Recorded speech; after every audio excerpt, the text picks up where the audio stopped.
고린도전서 6장 8절부터 11절까지 제가 읽습니다.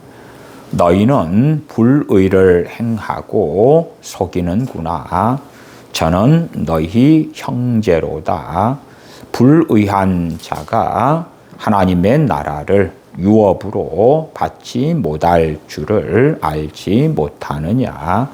미혹을 받지 말라.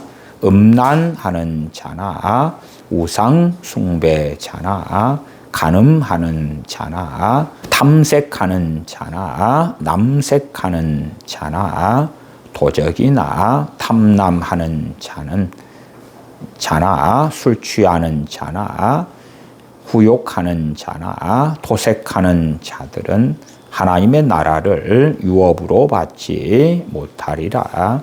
너희 중에 이와 같은 자들이 있더니 주 예수 그리스도의 이름과 우리 하나님의 성령 안에서 씻음과 거룩함과 의롭다 하심을 얻었느니라. 아멘.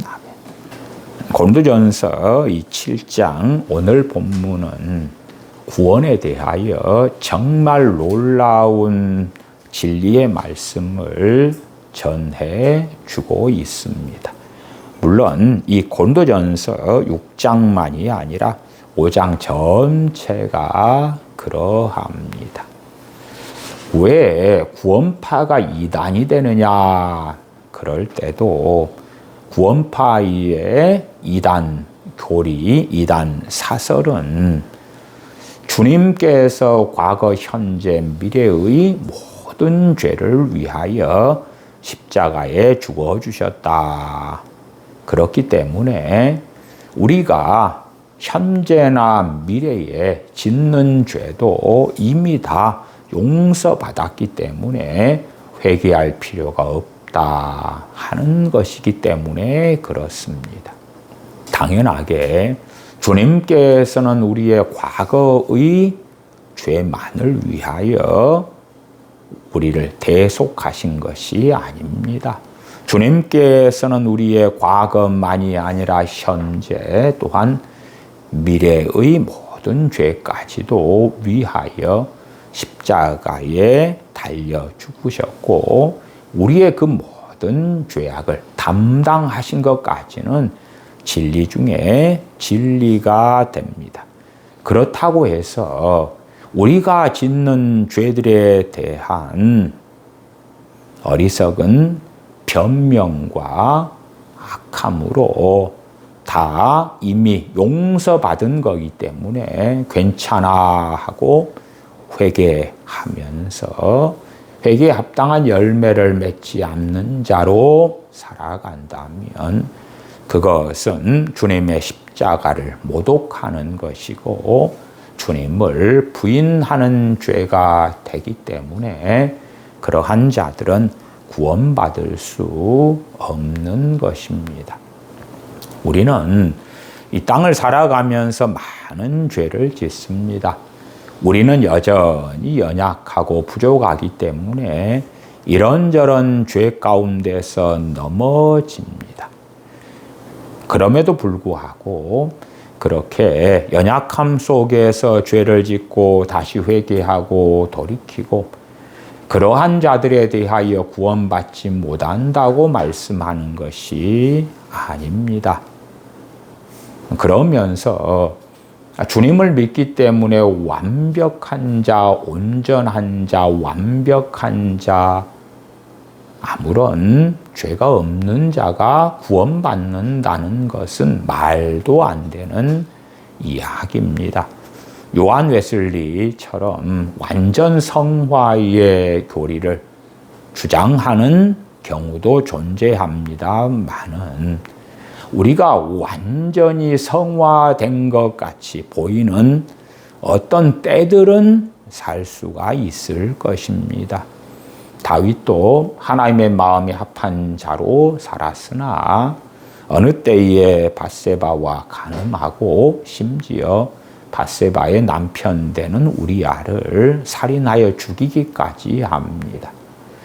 명확하게 다윗 왕이 저질렀던 간음죄에 대하여 율법은 사형이다.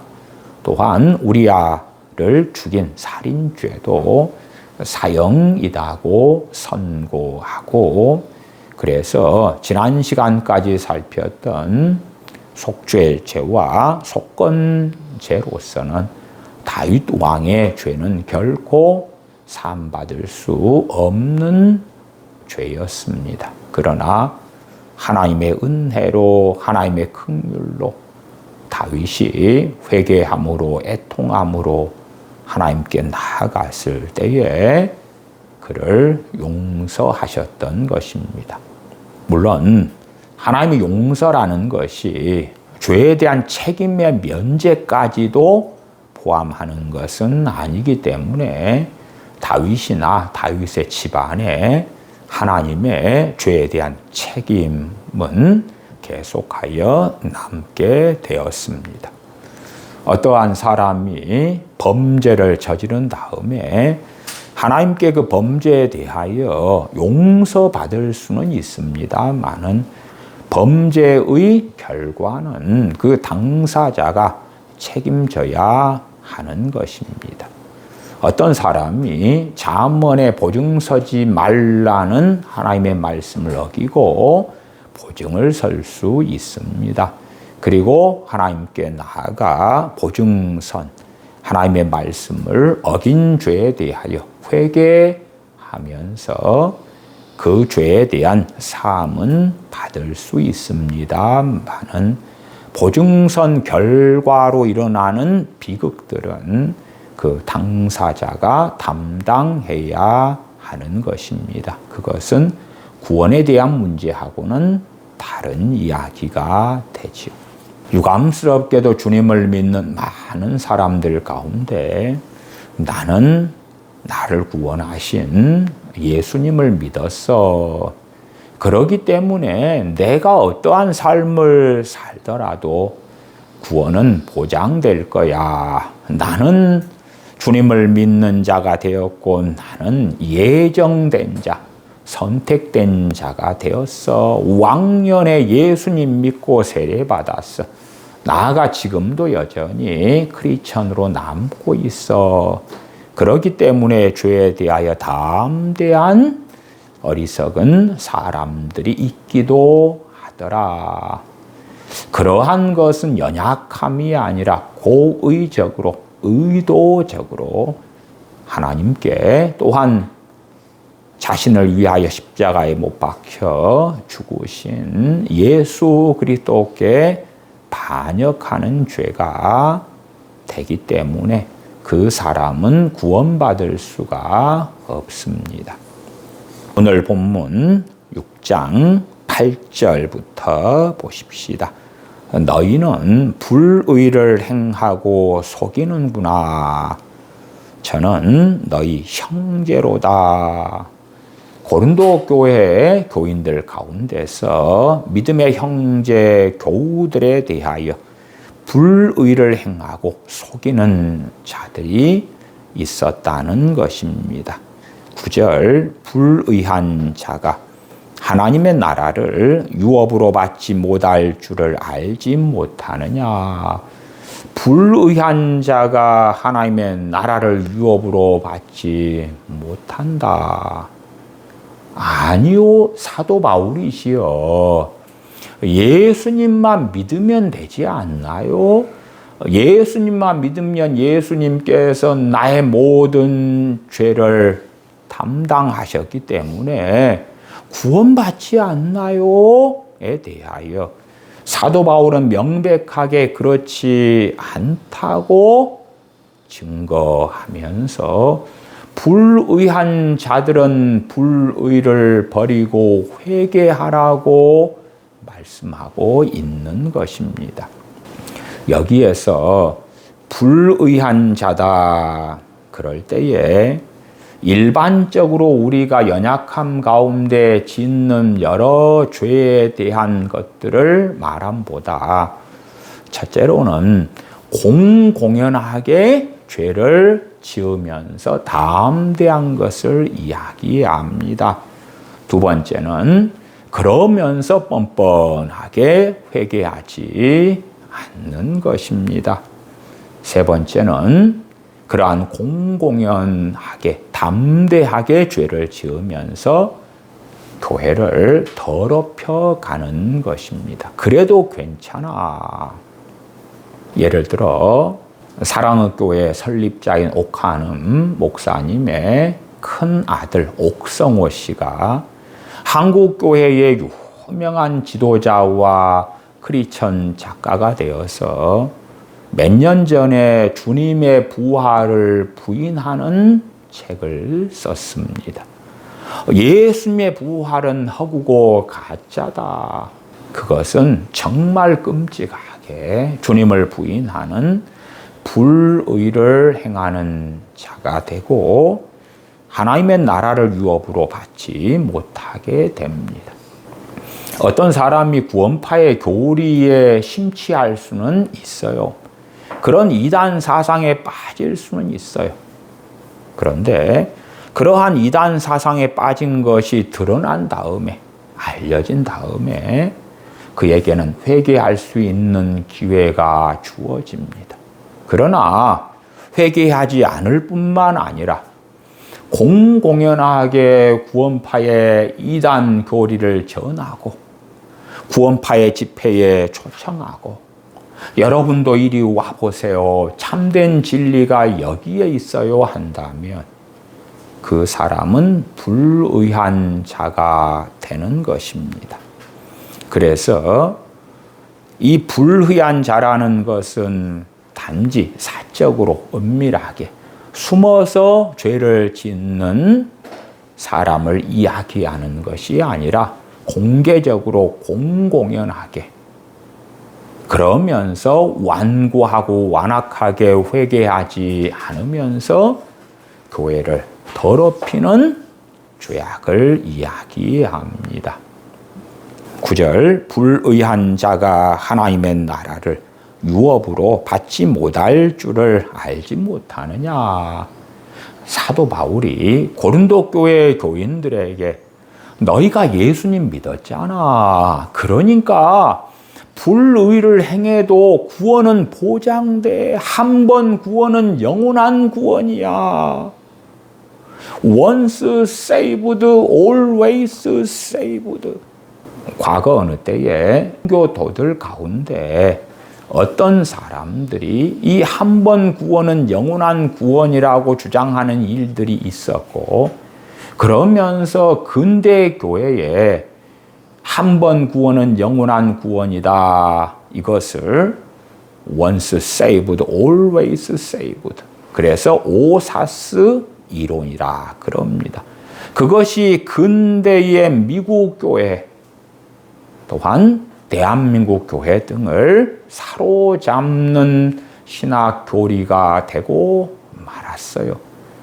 그러한 오사스 이론과 신학이 명백하게 고린도 전서 6장 9절에 하나님의 말씀을 부인하는 것이 되지요. 우리 주님께서도 마태복음 7장에 불법을 행하는 자들아 나를 떠나가라. 우리가 주의 이름으로 선지자 노릇하며 주의 이름으로 귀신을 쫓아내며 주의 이름으로 많은 권능을 행했습니다. 내가 너희에게 말하노니 내가 너희를 결단코 알지 못하노라. 불법을 행하는 자들아 나를 떠나가라. 주님을 믿으면서 심지어는 성령님의 은사를 받고 주님의 이름으로 권능까지도 행하는 은혜를 입은 자들 가운데서 불법을 행하는 삶을 사는 자들에 대하여 주님께서는 그들은 천국에 들어오지 못할 것이라고 선언하시는 것입니다. 우리가 열처녀를 통한 주님의 비유로 살펴볼 때에도 미련한 5처녀는 주님께서 나는 너희를 모른다 말씀하셨다는 것을 듣고 합니다. 그러나 실제로 미련한 다섯 처녀로서 살아가는 크리스천들에 대한 이야기는 이 불의한 자에서 공공연한 죄를 짓는 자들하고는 상당히 다르기도 하기 때문에 우리가 외형적으로 볼 때는 구분하기 어려운 많은 일들이 있을 것입니다만은 이 불의한 자들은 공공연하게 죄를 짓고 살면서 담대한 자들이고 그에 대하여 회개하거나 돌이키지 않는 자들이기 때문에 고린도전서 5장에서는 이런 자들은 악한 자들이고 교회에서 권징을 통해서 추방하라고 사도 바울은 사도권을 통하여 하나님의 명령을 전합니다. 9절 불의한 자가 하나님의 나라를 유업으로 받지 못할 줄을 알지 못하느냐. 미혹을 받지 말라. 음란하는 자나. 많은 사람이 음란한 삶을 삽니다. 그런데 그러한 일반적인 음란한 자가 천국에 들어오지 못한다는 것이 아니라 가령 그렇게 말해 봅시다. 교회 학교 안에 어떤 남자애가 예수를 믿는다는데 교회 학교 안에 다른 남자애들에게 성인 비디오를 보게 해주고 그러한 정보를 주고 자료를 주고 그렇게 한다면 그 아이는 음란한 자다 그 말이에요. 그냥 혼자 몰래 사적으로 부모에게 들킬까 봐 아니면 누가 알까 봐 몰래 핸드폰이나 혹은 성인 잡지 같은 걸 구해가지고 보는 것. 그것도 명백히 음란한 자입니다. 그럼에도 불구하고 자기 양심이 있기 때문에 그것이 드러나는 것이 수치이고 부끄러움인 줄 알기 때문에 그는 숨겨서 은밀하게 혼자 음란을 행하지요. 그러한 죄들에 대하여 연약함 가운데 짓는 죄다 이야기합니다. 물론 그럼에도 끊임없이 언제까지나 그 죄에 대하여 회개치 않고 그 길로 나아갈 때에는 어느 때에 그는 주님 앞에서 미련한 다섯 처녀로 판명날 수 있을 것이다. 그러나 사도 바울이 권징을 통해서 너희들은 하나님 나라와 관계가 없다라고 추방해버리는 음란한 자는 아니다 하는 이야기입니다. 이러한 공공연한 음란을 행하고 그것이 드러났는데도 이것이 뭐가 잘못이란 말이야. 이것이 왜 부끄럽고 수치스러운 일이란 말인가. 그리고 회개할 줄 모르는 자들이 되겠지요. 시대의 상황마다 사람들의 관습이 틀리고 양심이 틀리지요. 우리나라에서도 언제 미니스커트를 어떤 분이 입었을 때에 과거 이야기죠. 난리가 난 적이 있죠. 그러나 지금 시대에야 그러한 것은 전혀 음란한 게 아니게 되었지요. 각 사람들의 양심이 있고 생각들이 있고 시대는 바뀌어 옵니다만은 그런 가운데서 과연 이 음란한 자로 살아가면서 그 음란을 퍼뜨리는 사람이냐 그리고 회개치 않는 자라면 고린도 교회 입장에서 어떤 사람의 음란이 교회 안에 누룩처럼 번져갈 때에 안 된다 그렇게 행하지 말아라 하는 책망을 받을 터인데 그는 회개하지 않는 음란한 자로 남습니다.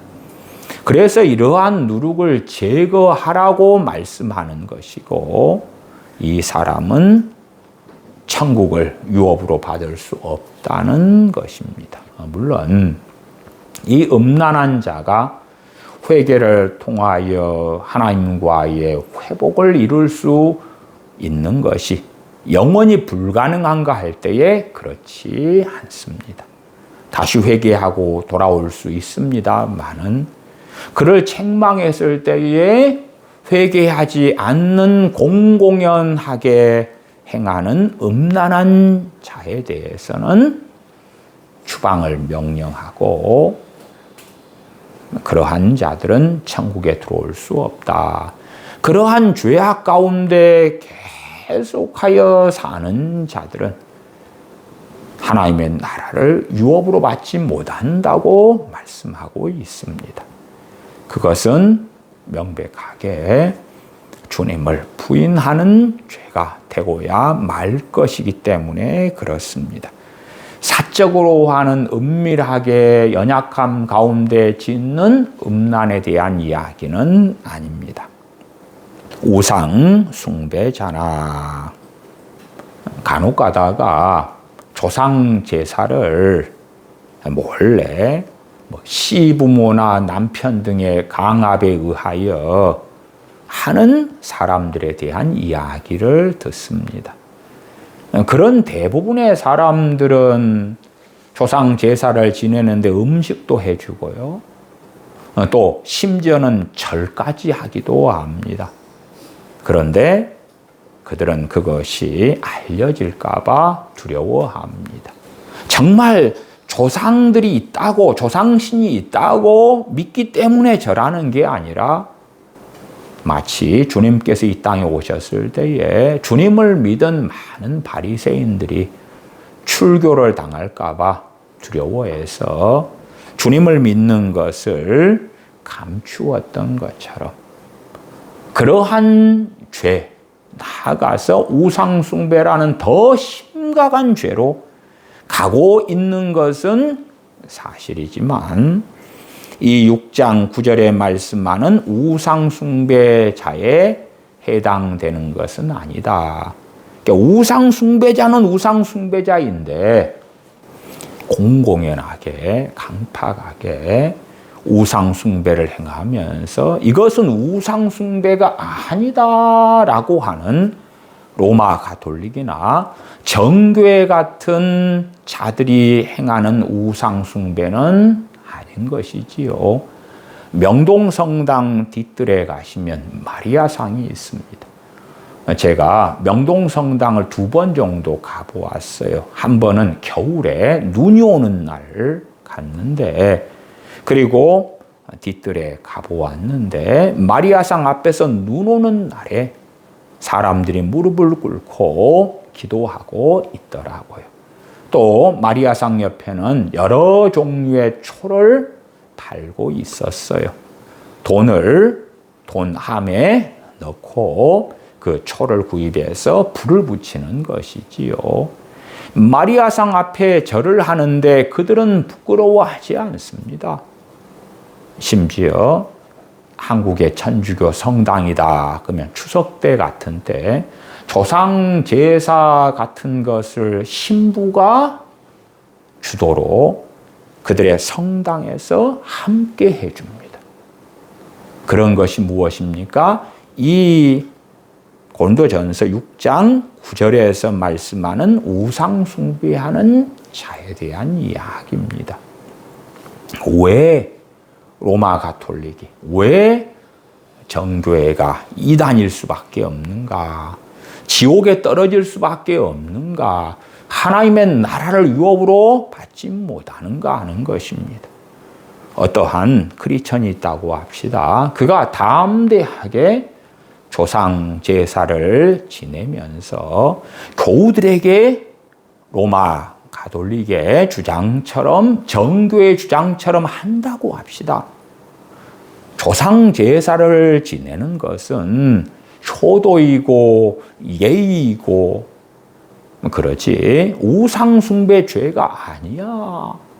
그렇게 한다면 그 자는 명백하게 우상숭배자로 고린도전서 6장 9절에 말씀하는 자고 그는 공개적으로 하나님의 나라를 유업으로 받을 수 없다고 천명된 자입니다. 상당히 많이 조상 제사에 빠지는 자들은 은밀하게 부끄러운 줄 알기 때문에, 이게 아니야 하는 걸 알기 때문에 감추죠, 감춰. 그것이 우상숭배 죄가 아니라는 게 아니라 연약함 가운데 짓는 죄이기 때문에 회개하고 돌이키는 그 문과 길이 활짝 그에게 열려 있다 하는 것입니다. 어떤 청년 하나가 크리스천인데 이 청년은 무속을 굉장히 좋아했습니다. 그래서 청년들을 하나 둘 서이 이렇게 홀려서 미혹시켜서 데리고 점치는 대로 돌아다니기 시작했습니다. 또 제가 아는 어떤 큰 교회 집사님도 무당에게 가서 점 보는 것을 좋아했습니다. 그런데 혼자 은밀하게 보는 걸 넘어서서 자기 친한 교인들로 하여금 점을 치도록 했습니다. 함께 점 보러 가도록 오셨고 함께 돌아다녔던 것이에요. 물론 그럼에도 그 사람은 어느 정도 부끄러워했기 때문에 자기의 친한 사람 몇 명하고만 다녔던 거지요. 알려질까봐 두려우니까. 그러면 그런 경우는 어지간하면 교회 목회자나 교회 전체로는 알기가 어렵습니다. 그래서 그러한 점하는 것 같은 우상숭배자로 명확히 드러날 것이냐 할 때에 그러한 청년이든 어떤 큰 교회의 집사님이든 그것이 공개적으로 드러나고 알려질 때에 이것이 뭐가 문제란 말인가 하면 추방해야 될 우상숭배자가 되고 부끄러운 줄 알고 회개하면서 그 일을 그치게 되는 사람이 된다면 그는 하나님의 나라를 유업으로 받는 자 가운데 있을 것이다. 있을 것이다. 제가 아는 어느 권사님은 다른 사람의 관상을 봐주고 손금을 봐주는 것을 좋아했습니다. 그리고 관상과 손금을 봐주는 것을 공공연하게 저질렀습니다. 그 사람은 이 고린도전서 6장 9절에 말씀하는 우상 숭배자입니다. 교회에서 권징을 통하여 그를 추방해야 될 자가 됩니다. 그 권사님은 어느 때 신학을 나온 다음에 교회의 전도사님이 되었고 그 교회의 목사님은 그 전도사인 권사님을 통하여 교회를 부흥시키기 원했기 때문에 그러한 악행을 눈감기도 했습니다.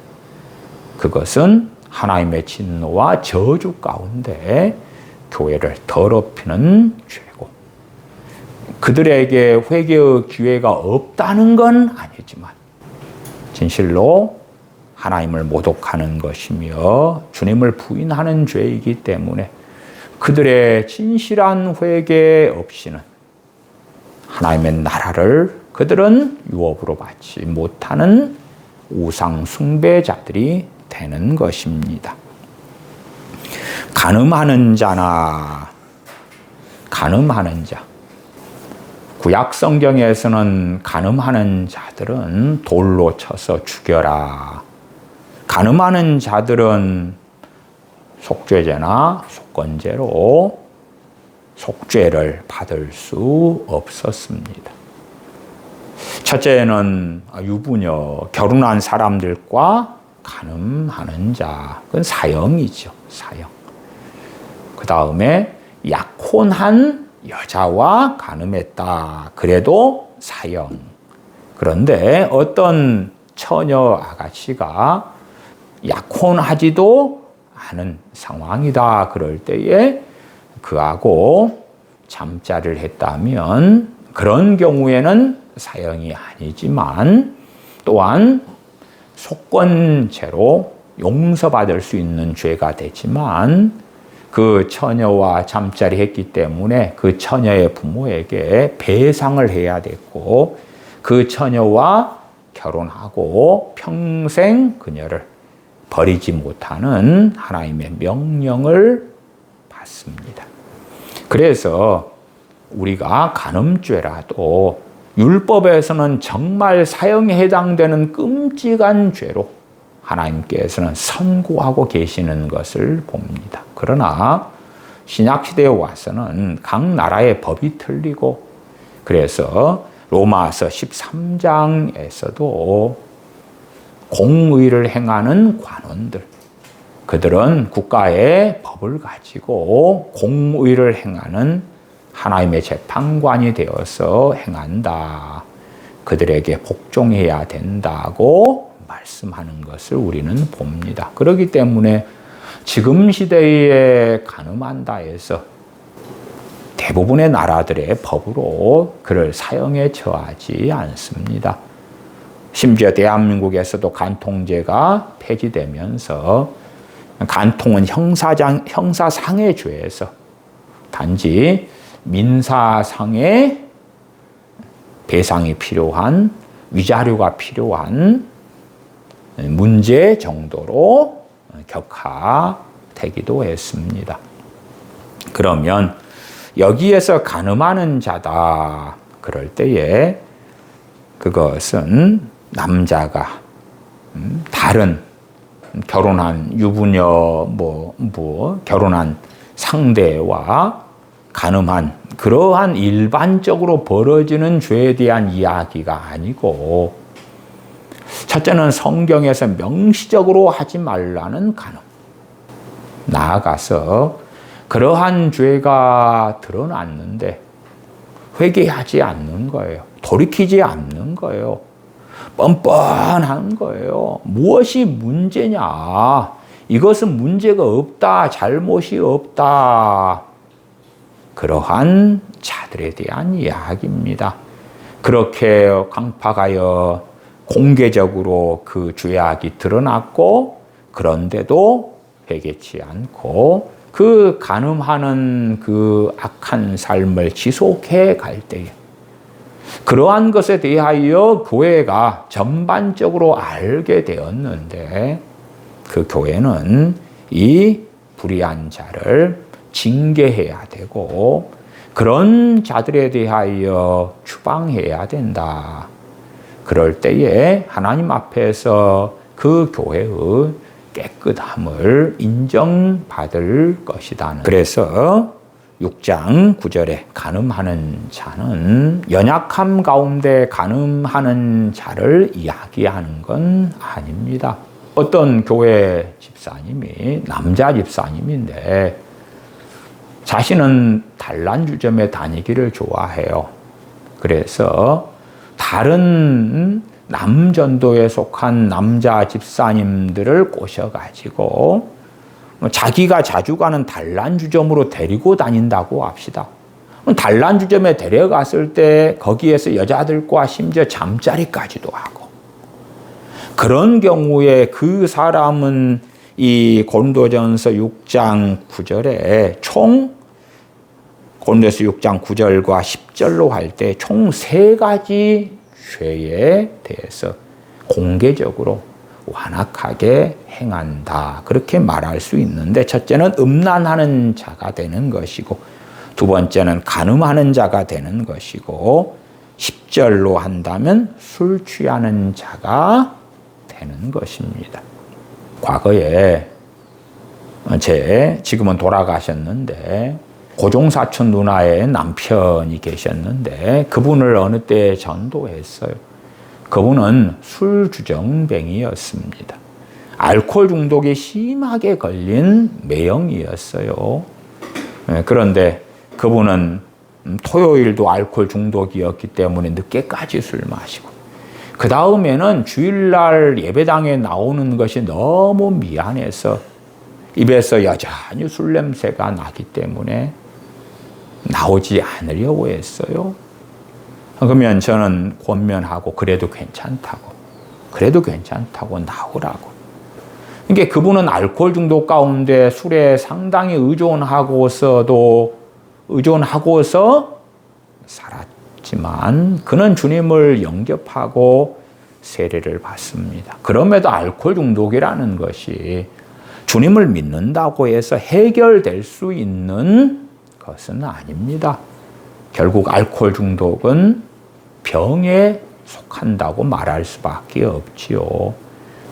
그래서 술 냄새를 몸에서 펄펄 풍기면서 주일날 예배에 그분이 참여하면 제 눈에는 저보다 나이가 훨씬 많은 매형임에도 불구하고 얼마나 이쁘게 보였던지 사랑스럽게 보였던지 몰라요. 그래서 안아주면서 잘 오셨다고 괜찮다고. 그렇게 알코올 중독으로 살아가는 삶이 괜찮다는 것이 아니라 그 삶을 벗어버려야 되지만 그러나 그러한 술 취하는 가운데서도 예배의 자리에 나오는 것, 그건 참 귀하고 잘 하시는 것이라고 말씀을 드렸습니다. 그러니까 술 취하는 자 할 때에 돌아가신 그 매형 같은 그분 같은 이들에 대한 이야기가 아닙니다. 교회 안에서 술 취하는 것을 전파하는 이 악한 자들.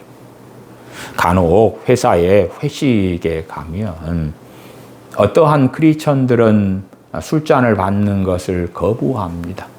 그럴 때에 회식 자리에 한 10명 앉아 있을 때에 저 높은 자리에 있는 부장님이나 이사님이나 이런 양반 가운데 크리스천이 일어나서 소리를 치는 경우들이 있더라 그 말이에요. 나는 부장인데, 나는 어느 교회 장로야, 나는 이사인데 어느 교회 장로야. 마셔도 돼. 봐봐라, 장로인 내가 마시는데 누구들이 왜 안 마셔? 괜찮아. 그러면서 야, 지난번에는 우리 교회 목사님하고 내가 한잔했잖아. 그러한 자들은 술 취하는 자들이죠. 공공연하게 술 취하는 것, 술에 임박이는 것, 그러한 것을 전파하고 증거하고 삶에도 회개하지 않는 것이에요. 돌이키려고 하지 않는 거예요. 단순하게 주님께서 가나의 혼인잔치에서 물을 포도주로 만드신 기적, 그걸 나타내셨지요. 그래서 믿는 사람들이 포도주를 못 마셔, 술을 전혀 못 마셔, 그런 이야기는 아니올시다. 어떤 나라들은 맥주 같은 것이 생활의 음료처럼 여겨지는 나라도 있지요.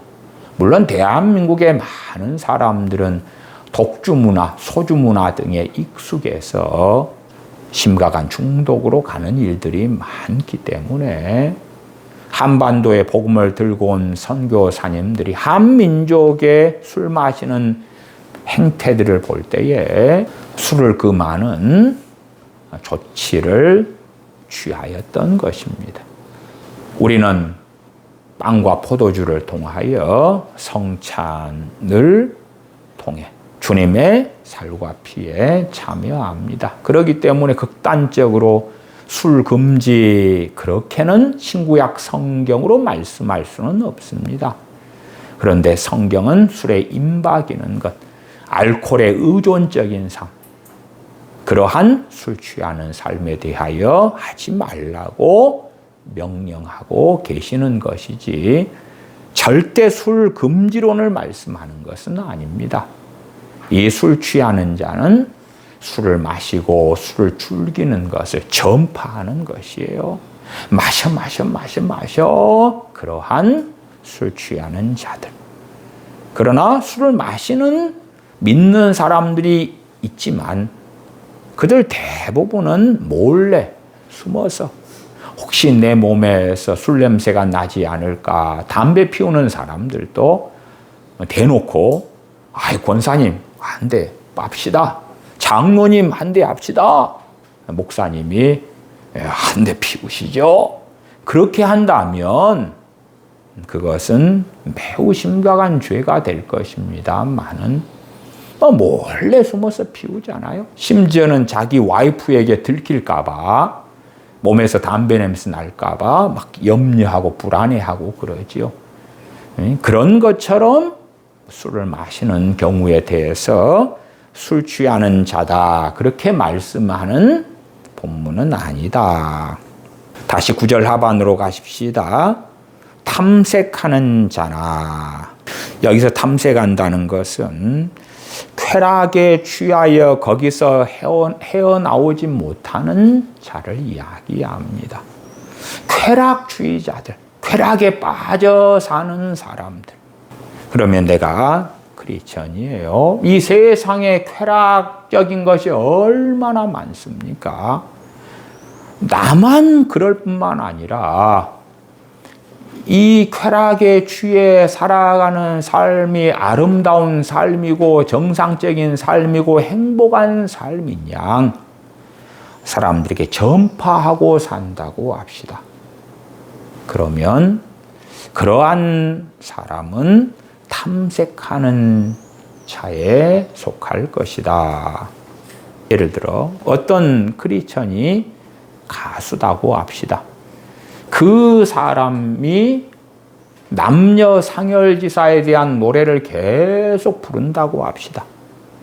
쾌락은 종류가 많아요. 그 중에서 어떤 경우는 연애 중독, 그런 것처럼 남녀 간의 그 사귐이나 연애를 통한 쾌락은 얼마나 큽니까? 그것을 세상 노래로 진리인 양 크리스천이 공개적으로 가수이기 때문에 부르고 산다면 그 사람은 충분히 탐색하는 자다, 그렇게 말할 수 있을 것이고, 어떤 크리스천이 먹방 방송을 한다고 합시다.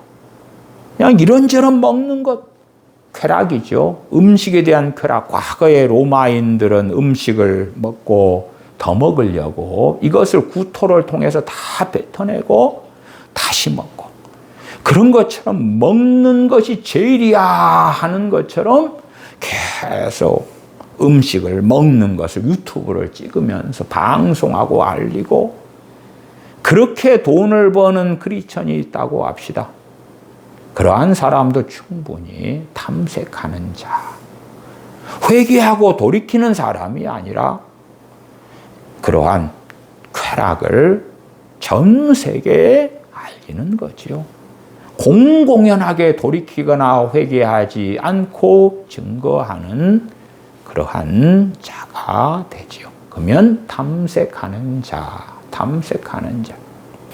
교회 안에서 교인들을 데리고 쾌락을 함께 추구하는 어떤 사람이 있다면, 물론 그에 대하여 목회자가 그것은 잘못입니다 라고 할 때 제가 몰라서요, 부지 중에 그렇습니다 한다면 그 사람은 탐색하는 자가 아닌 것으로 스스로 증명하는 사람이 될 것입니다만은, 그것이 뭐가 문제예요 그러면서 쾌락을 추구하는 자기만의 삶이 아니라 그러한 가치관, 생각을 증거하고 회개를 거부하고 사는 사람이라면 그 사람은 탐색하는 자다.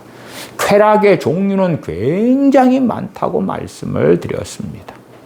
음식을 통한 쾌락, 남녀 간의 관계, 혹은 아이돌을 열광하는 게 왜 그렇습니까?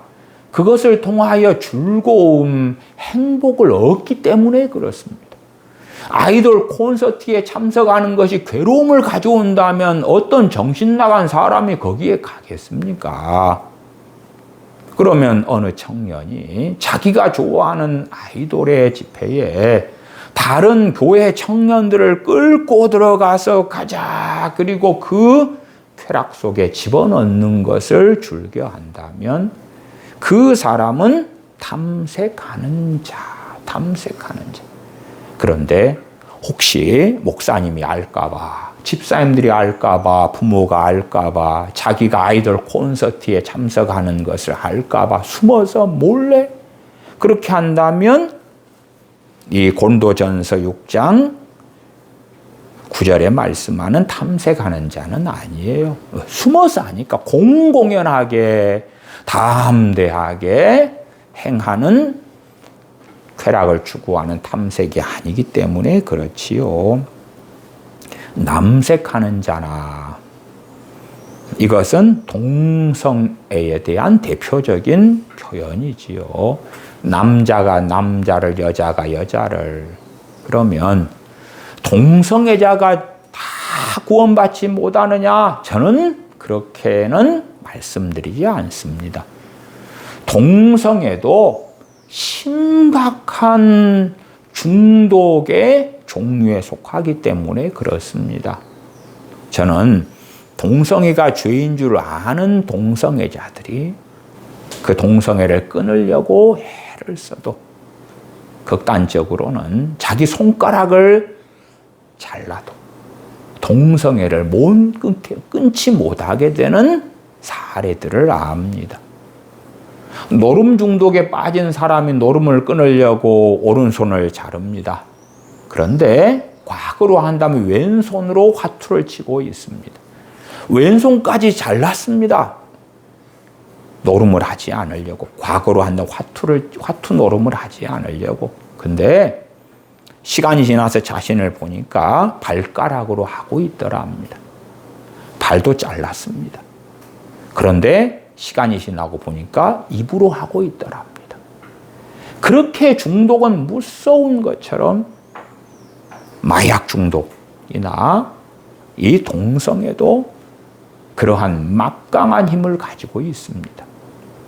알코올 중독도 예수를 믿는다는 사람들이, 알코올 중독 가운데 예수를 믿는 사람들의 대다수는 알코올 중독에서 벗어나지 못합니다. 그러한 사람들은 술에 임박이는 연약함 가운데 삽니다.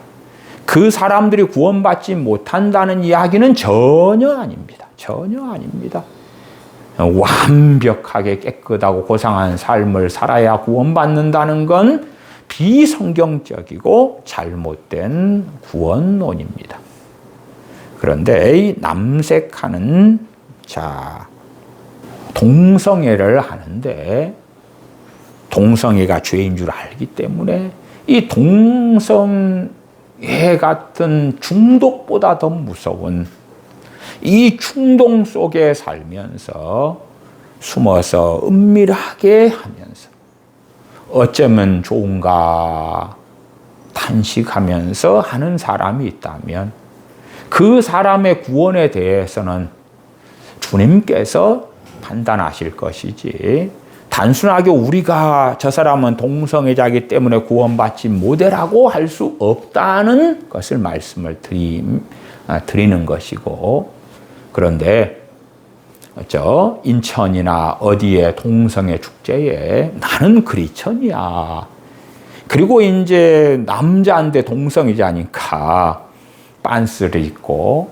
남자인데 브래지어를 하고 크리스천 남자가 동성애 축제에 앞장서 가지고 돌아다니면서 예수님을 믿기만 하면 구원받는 거지 동성애자가 구원받지 못한다는 것이 아니야, 그 짓거리를 하고 산다면 그 사람은 하나님의 나라를 유업으로 받지 못하는 남색하는 자, 동성애자인 것이에요.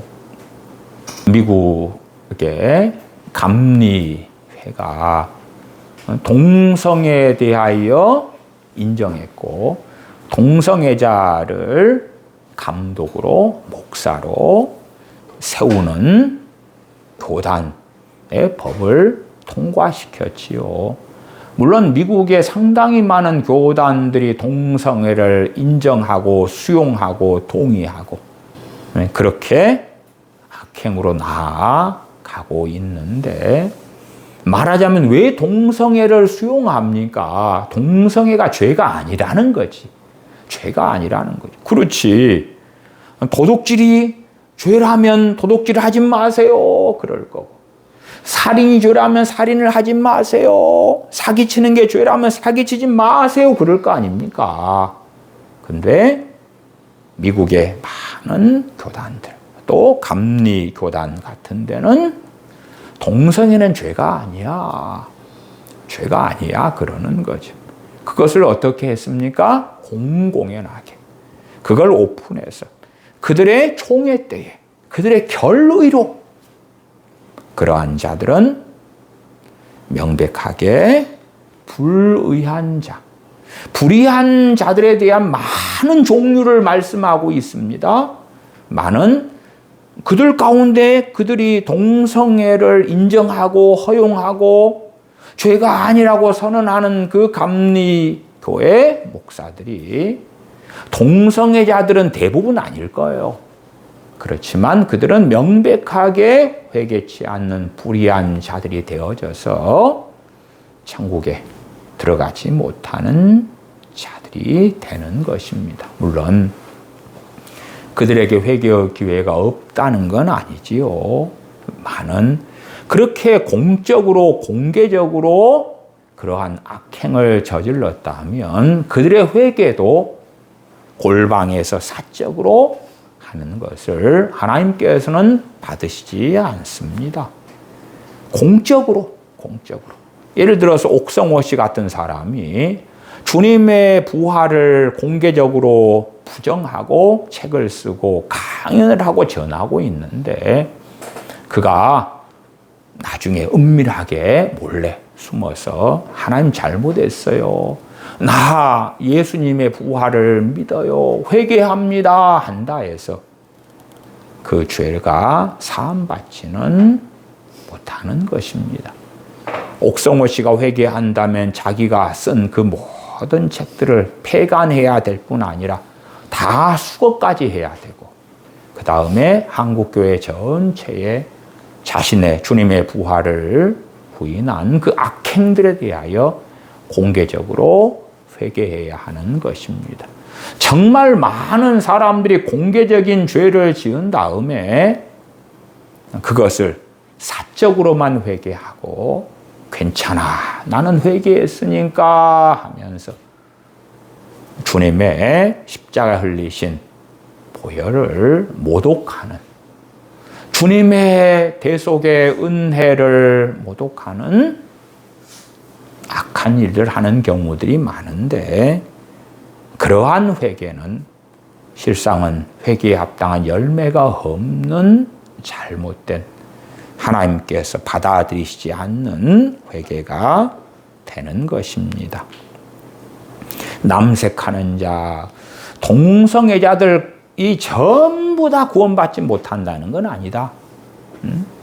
동성애가 죄인지를 알면서도 중독 이상의 강력한 힘이 있기 때문에, 물론 동성애자도 초기인가 중기인가 말기인가 따라서 그 힘 자체가 틀립니다. 초기 때는 돌아서는 것이 충분히 가능하고, 깊어지면 거기에는 더러운 귀신의 역사가 더 강력하게 결합되어서 돌이키기는 어려운데, 그런 가운데 어떤 사람이 죄인 줄 알고 깨닫고 회개하더라. 어떤 동성애를 반대하는, 또한 동성애 죄와 싸우는 목사님이 있었어요. 그런데 그분의 과거는 동성애자였어요. 동성애자였고 성경을 통하여 동성애가 죄인 줄 알고 자신은 동성애자로 살았기 때문에 동성애를 반대하면서 싸우는 일을 해요. 근데 사실은 그의 동성애가 다 정리된 게 아니어서, 그럼에도 그 사람이 몰래 동성애를 하는 거예요. 몰래. 그런 경우에 하나님께서만이 정확하게 판결하실 거예요. 그의 구원에 대해서.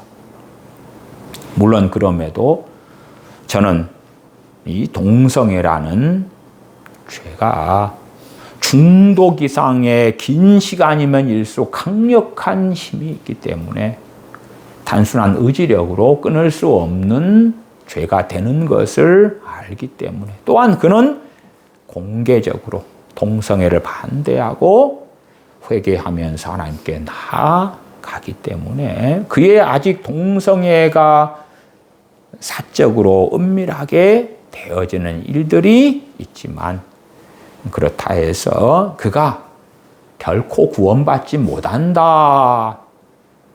그가 이 고린도전서 6장 9절에 말씀하는 남색하는 자에 해당되는 건 아니다까지는 말씀드릴 수 있다.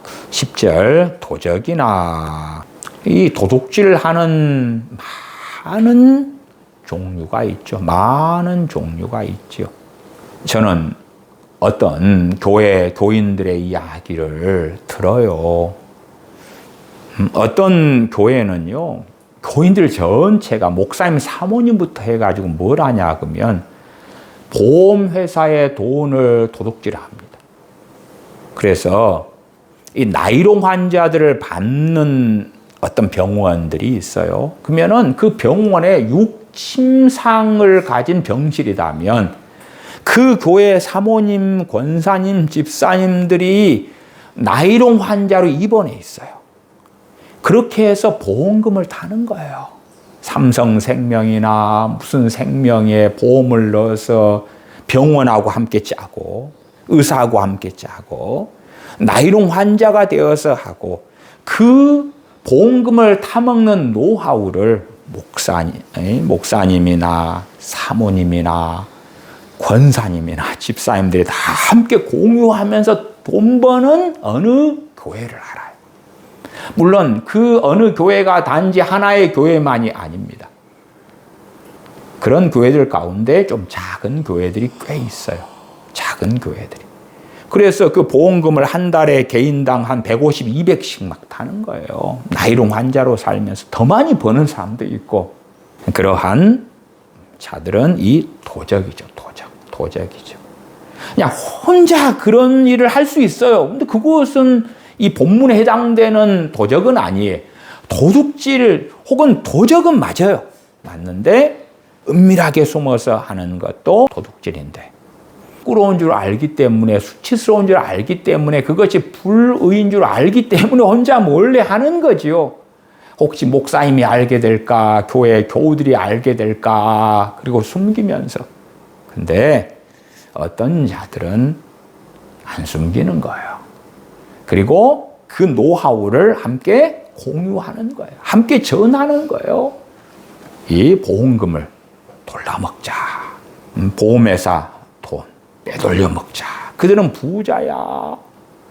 그러한 악행을 하는 불의한 자들. 다양한 방식의 도둑질이 있겠지요. 왜 저 캄보디아가 심각한 문제가 되어 왔습니까?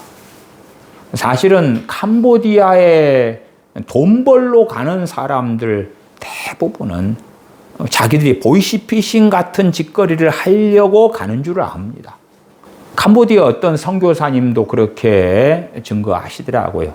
그분은 캄보디아에 온 한인들을 구출하는 사역을 하는 선교사님인데, 그분이 인터뷰하실 때에 캄보디아에 돈 벌러 온, 말하자면 그 단기로 1년, 6개월 이런 계약을 통해서 돈 벌러 온 사람들의 대부분이 보이시피싱을 통해서 돈 벌러 오는 걸 알고서 온다. 그러니까 캄보디아에 그냥 정상적인 이민으로 돈 버는 그런 것 말고 소위 취업 사기를 당해서 가는 경우는 거의 없는 거고, 급전이 필요해서, 큰 돈이 필요해서 기본적으로 한 달에 기본급을 한 300만 원 보장해주고, 그 다음에 보이시피싱을 통해서 사기친 액수의 몇 퍼센트를 인센티브로 받기로 하고 가는 것이다. 근데 그러한 짓을 크리스천이 한다면 그건 이 도적이죠. 이 도적. 지금 시대의 크리스천들이 이 보이시피싱 같은 데 참여하는 경우들이 매우 많습니다. 매우 많아요. 그들은 담대한 것입니다. 한 걸음 나아가서 다른 교인들에게도 그러한 일을 소개한다면, 또 나아가 뭐 다단계 사기 같은 것도 있죠. 제가 아는 어느 교회는 목사님부터 시작해서 교인 전체가 다단계 그 사기에 연루되어 있습니다. 은 도적이죠. 또 제가 아는 어떤 교회는 교회가 전체가 뭘 하냐 그러면 그 한약 있죠, 한약. 그 불법적인 그 한약. 그 한약을 실제로는 그 한약을 만드는데 한 2만 원 정도 재료비가 들어간다, 이런 식으로 제가 이야기를 들었는데, 그것을 아는 사람들에게 한 4, 50만 원에 팝니다. 교회 전체가 그래요. 그리고 그러한 소개를 해준 목사님, 사모님, 교우들은 거기에서 인센티브를 받는데 한 50% 정도 받는다 그래요. 이게 말하자면 한약을 만병통치약으로 소개하고 파는데 50만 원에 팔면 25만 원이 내 몫으로 떨어지는 거예요. 그러니까 그 교회는 좀 작은 개척교회인데 목사님 입장에서 자기 교회 재정이 넉넉해지는 길이거든요. 그러니까 만병통치약으로 한약을 파는 거예요. 그 한약을 만드는 회사는 따로 있죠. 따로 있어. 근데 아주 감스럽게도 또 그 한약을 만든 회사 사장이 크리스천이에요. 크리스천. 크리스천들을 통해서 교회를 중심으로 이것을 수십만 원에 팔아먹는 그 일을 하는 거예요. 도적이죠. 지금 시대는 삶이 너무 다양화됐기 때문에 이 도둑질, 이 도적질은 많은 종류로 알려져 많은 종류가 있는 것이지요. 그래서 명백하게 하나님의 나라를 유업으로 받지 못한다니 불의한 자 가운데 이 도적 혹은 도둑은 그냥 혼자 몰래 은밀하게 하는 이 도둑질, 그것을 뜻하기보다도 공적으로, 공개적으로 오픈해서, 그리고 담대하고 대담하게 스스로 속일 뿐만 아니라 하나님까지도 속이려고 하는 이런 자들에 대한 이야기다. 탐남하는 자, 탐남하는 것은 탐욕을 부리는 자를 이야기합니다. 대표적으로는 곤도 교회에서 부자들이 자기들이 성찬할 걸 가져왔고, 집에서 부자들이니까 식사를 하고 와서 성찬을 가난한 자들과 함께 하면 좋은데, 자기들의 것이다 하고 성찬에 사용하는 빵과 포도주에 탐욕을 부리는 거예요.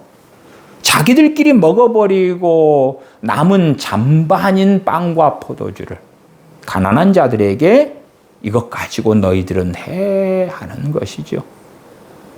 그러한 자들도 명백하게 탐남하는 자, 탐욕을 부리는 자가 될 거예요. 물론 그에 대하여 사도 바울은 고린도 전서를 통하여 책망합니다. 이 책망을 받아들이면 탐욕을 부리는 자가 아니게 될 것이고, 안 받아들이면서 우리의 것을 가지고 우리가 넉넉한 성찬을 한다는데 당신이 뭘 하고 이에 대하여 관여하느냐 그러면 그들은 탐욕을 부리는 자가 될 것이에요. 탐욕은 정말 많은 종류가 있습니다. 어느 대형 교회에서는요, 권사실이 있어요. 권사실. 권사님들이 많으니까 권사실이 있어요. 권사실에 교회 재정으로 그 안에 시설을 좋게 해놓고, 심지어는요, 이 권사님들이 자기의 권사실을 좋게 꾸미려고요, 그 커피 기계도 교회 헌금으로 들여놓도록 했어요. 근데 커피 기계쯤이야 권사실에 드릴 수 있잖아요. 근데 권사님들의 상당수가 어떠한 탐욕을 부렸냐 그러면 1,000만 원짜리 커피 머신, 그걸 드리자고 탐욕을 부리는 거예요. 그래가지고 드렸어요. 거기에는 상당한 이 탐욕을 부리는 자들로 판명되는 자들이 관련되어 있을 것이에요. 그 1,000만 원짜리를 드리기 위하여 장로님들 재정을 맡은 사람들이 이야기가 설왕설래되고 그에 대하여 찬반이 막 뜨겁단 말이 이걸 통과하고 넘어서는 거예요. 넘어서. 물론 이것을 권사님들이 가지고 있는 교회의 권력이 있기 때문에 오케이 해주는 목사님도 상당한 문제가 되지만 하나님께 드리는 헌금으로 탐욕을 부려가지고 그런 짓을 해요.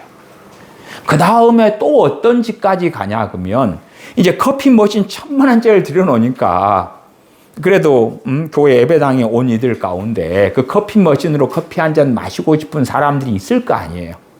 근데 이제 주로 권사님실 그러면은 장로교회니까 남자들은 그 여자분들만 계시는 곳에 거의 잘 안 들어가고요.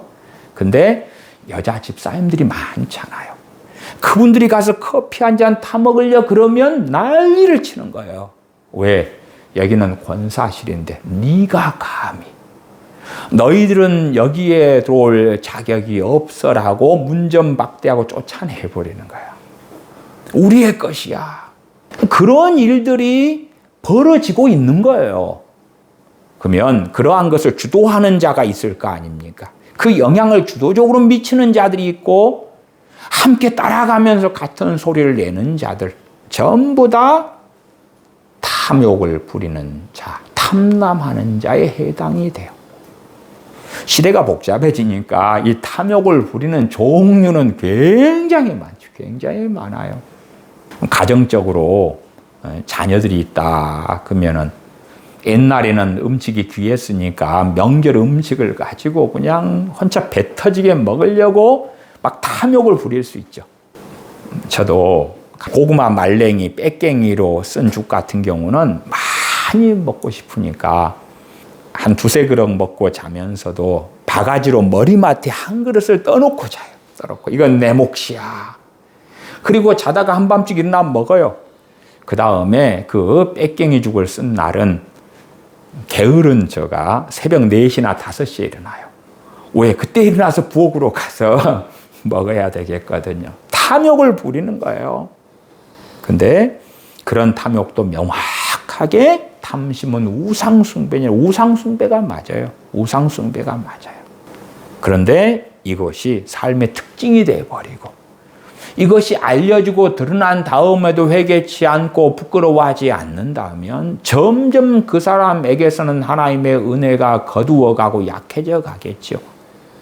그러한 사람은 민난 5 처녀처럼 되는 길을 걷는 사람이고 그런데 그와 이 탐욕을 부리는 자하고는 다른 이야기죠. 다른 이야기. 이건 공공연하게 공개적으로 다른 사람들까지 충동질 해가지고 그러한 죄를 짓기도 하고 남에게 피해를 끼치는 마치 속건 제사에서는 타인에게나 하나님께나 손에 손실을 입힌 경우에 배상 금액 플러스 5분의 1, 20%를 더해서 배상을 해야 되는 대상, 하나님께나 하나님의 성물에 대하여 배상해야 될 경우 바치고 사람에게 손실을 끼친 경우에 주고 속건제물을 가지고 하나님께 속건제를 드릴 때에 죄사함을 받았어요. 다른 사람들에게 소문을 끼치는 손실을 끼치는 탐욕을 부리는 것. 그러한 자들. 그런데 이것이 알려지고 드러남에도 불구하고 회개치 않는 자들. 그러한 자들은 탐욕을 부리는 자, 탐남하는 자다. 제가 아는 어느 목사님은 꽤 그 교회는 유명한 교회고 교인들도 꽤 되는 대형 교회에 속하는 교회가 되는데 대형 교회면 헌금이 꽤 나오잖아요. 근데 그 헌금의 거의 80%를 목사님 가정과 함께 다 가져가요. 그 교회 목사님은 평신도 사역을 굉장히 강조하는데 사실은 그 이유의 중심이 되는 게 뭐냐 그러면 부교역자들을 두면 사례금을 줘야 되니까. 그래서 부교역자를 대형교회인데도 안 둬요. 안 둬. 그리고 생활의 삶에 바쁜 교인들로 하여금 평신도 사명감을 고취시켜 가지고 일을 많이 시켜요. 그러니까 대형교회인데 담임 목사님 많이 있는 거예요. 그리고 그 탐욕을 충분히 만족을 시키죠. 한 걸음 나아가서 지금은 안 그렇습니다만은 이제 과거 이야기니까 한참은 교회 안에 하는 어린이집 혹은 선교원이 돈이 되는 시대가 있었어요. 그러니까 그 교회에 교인들이 많고 자녀가 많으니까 교회 안에 한 층을 전부 다 어린이집 선교원으로 만들었어요. 그 다음에 그 어린이집에 필요한 인테리어 또한 자금을 전부 다 교회 헌금으로 댔죠. 그리고 그 어린이집 원장은 사모님. 그 다음에 그것은 그럼에도 그 어린이집에서 나오는 이익이 교회로 들어오는 게 아니고 그 사모님이 원장이시고 또 목사님의 딸이 부원장이고 그래가지고 어린이집에 나오는 이익은 전부 다 in my pocket. 나아가서 어린이집 그 선교원에서 봉사가 필요한 일은 교인들에게 하나님 일이라고 하나님의 자녀를 양육하는 일이라고 또 시키는 거예요. 어린이집에 큰 돈이 들어갈 때는 교회 헌금으로 메꾸고 거기에 나오는 이익은 in my pocket. 그러는 거. 탐욕이죠, 탐욕. 그러한 것도 명확하게 탐욕을 부리는 자에 해당이 되죠. 술 취하는 자는 앞에서 설명을 드렸고 후욕하는 자, 개정개혁파는 모욕하는 자. 모욕하는 자는 어떠한 자를 이야기하냐 그러면 말로 타인을 해치는 행동을 하는 자를 이야기합니다. 인신공격을 하든지 모함을 하든지 거짓 증거를 하든지 다른 교우에 대하여 비방을 하고 악담을 하는 거예요. 그런 사람이 후욕하는 자, 모욕하는 자지요. 그러한 자들은 하나님의 나라를 유업으로 받지 못한다. 지금은 핸드폰이 있고 카톡이나 왓츠앱이나 이러한 통신 수단이 참 쉽고 좋은 시대이기 때문에 얼마든지 은밀하게 모욕하는 일들을 쉽게 할 수가 있어요. 과거에 전화가 없을 때라면 집집마다 방문해서 두루다니며 함담하고 이간질하고 험담하고 악담을 하는 것이 쉽지는 않았지만 지금은 방구석에 앉아서 얼마든지 가능한 거예요. 얼마든지 가능해. 그러니까 이 불의를 행하는 자들에게는 하나님께서 은혜를 매우 상당히 급격하게 은혜를 거두시는 것이고 성령의 역사하시며 그에게서는 사라지는 것이고 하나님하고는 상관없는 자가 되는 거지요. 물론 회개의 기회는 아직은 존재하는 자예요. 회개하고 돌이킬 기회는 있어요. 사무엘상의 사울 왕 같은 경우도 하나님의 명령에 불순종하는 일들이 여러 번 이어져 왔다가 결국에는 아말렉 족속을 진멸하라 하는 하나님의 명령에 불순종하고 그 사울 왕은 최종 판결을 받았어요. 다시는 돌이킬 수 없는 판결을 받았기 때문에 사무엘 선지자가 그를 위하여 기도하는데 하나님께서는 더 이상 기도하지 말라 그러십니다. 그러한 사울 왕이 받은 최종 판결하고는 이 불의를 행하는 자들하고는 다르다. 왜? 이 불의를 행하는 자들 가운데 전부까지는 아닐 거예요. 그건 하나님의 판단의 몫이지만 그들 가운데 상당한 사람들은 다시 회개하고 돌아올 수 있다 하는 것입니다. 토색하는 자들은, 토색한다 그 말은 속여 빼앗는 자를 이야기합니다. 그래 속여 빼앗는 자들 그럴 때 앞에 제가 보이스피싱 같은 것 설명해 드렸을 때에 속여 빼앗는 자들의 명확하게 해당이 되겠지요.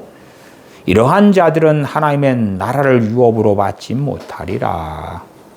나 예수님 믿어요. 그러니까 어떠한 악행을 하더라도 상관없어요. 구원파처럼 모든 죄가 다 용서받았기 때문에요. 사도 바울은 그건 주님의 복음이 아니다. 주님의 복음은 그런 게 아니다. 예수님만 영접하면 구원은 영원토록 보장된다. 그건 주님의 복음이 아니다. 선지자 세례 요한도 누가복음 3장에서 증거해요. 회개에 합당한 열매를 맺으라고. 마태복음 3장에서도 회개에 합당한 열매를 맺으라 그러면서 너희를 아브라함의 자손이라고 하지 말아라. 하나님께서는 돌들로도 아브라함의 자손을 만드실 것이다. 그런데 마태복음 3장에서는 선지자 세례 요한에게 나오는 바리새인과 사두개인들에게 말씀했다고 기록되는데 누가복음 3장에서는 무리들에게 그렇게 기록돼요. 사건은 똑같은 사건이에요. 같은 사건, 같은 메시지인데 대상이 다르다고 이야기해요. 그러니까 마태복음 3장에서는 무리들 가운데 중심이 되는 바리새인과 사두개인에게 초점을 맞추어서 도끼가 나무 뿌리에 놓였다. 회개치 아니하면 찍혀서 불에 던지우리라. 그렇게 선지자 세례 요한은 주님에 대해서 증거하면서 말씀했던 것이고 누가복음 3장에서도 동일한 말씀인데 마태복음하고는 다르게 무리 전체 그 안에는 바리새인과 사두개인이 포함된 무리 전체에 대하여 도끼가 나무 뿌리에 놓였다. 회개치 아니하면 찍혀 불에 던지우리라. 그러면서 주님에 대하여 증거합니다. 그 메시아께서는 알곡은 모아 곡간에 들이고 쭉정이는 꺼지지 않는 불에 태우시리라고 증거합니다. 쭉정이는 무엇입니까? 가라지하고는 전혀 달라요. 가라지는 가짜를 이야기하고 쭉정이는 진짜는 맞아요. 여러분이 가을에 논에 가 보시면 주로 쭉정이가 있는 벼가 있는데 그것은 코너 쪽에 좀 있어요. 코너 쪽에. 알곡이 충실하게 맺힌 것은 고개를 푹 숙이고 있어요. 왜냐? 무거우니까. 이삭이 많이 달렸으니까 푹 쳐져 있는데 그 코너나 가 쪽으로 이렇게 좀 봐보시면 뻣뻣하게 세워져 있는 놈들이 있어요. 그러한 벼가 있을 때에 그것은 그 이삭 안에가 알곡이 없어요. 텅 비었기 때문에 가벼워요. 무거워서 처질 일이 없어서 뻣뻣하게 있으면서 바람이 불면 부는 대로 반드시 서가지고 흔들리거든요. 그것은 진짜 벼는 맞아요. 진짜 이삭은 맞아요. 그런데 그 안에 알곡이 없어요. 주님께서는 알곡과 가라지의 말씀을 하셨고 선지자 세례 요한은 알곡과 가라지가 아니라 알곡과 쭉정이 이야기를 하면서 주님을 증거하는데 주님께서는 알곡은 모아 곡간에 들이 곡간은 천국을 이야기하지요. 쭉정이는 꺼지지 않는 불에 태우시리라. 쭉정이는 누구를 말합니까? 꺼지지 않는 불은 지옥을 이야기하죠. 결과적으로 회개에 합당한 열매를 맺지 않는 사람, 불의로 살아가는 것을 지속적으로 선택하고 담대하며 회개치 않는 자들, 그러한 자들이 믿음을 통하여 구원받았다가 하나님의 자녀가 되었다가 그러나 종국은 지옥에 떨어지는 판결로 끝날 것이라고 증거하고 있는 것이에요. 제가 그리스도를 아는 지식에 대하여 말씀을 시리즈로 계속 전하고 있으면서 요한복음을 함께 살펴보고 있는 중에 있지요. 마태, 마가, 누가, 요한복음을 통해서 주님께서는 끊임없이 구원에 대하여 말씀하고 계시는 거예요.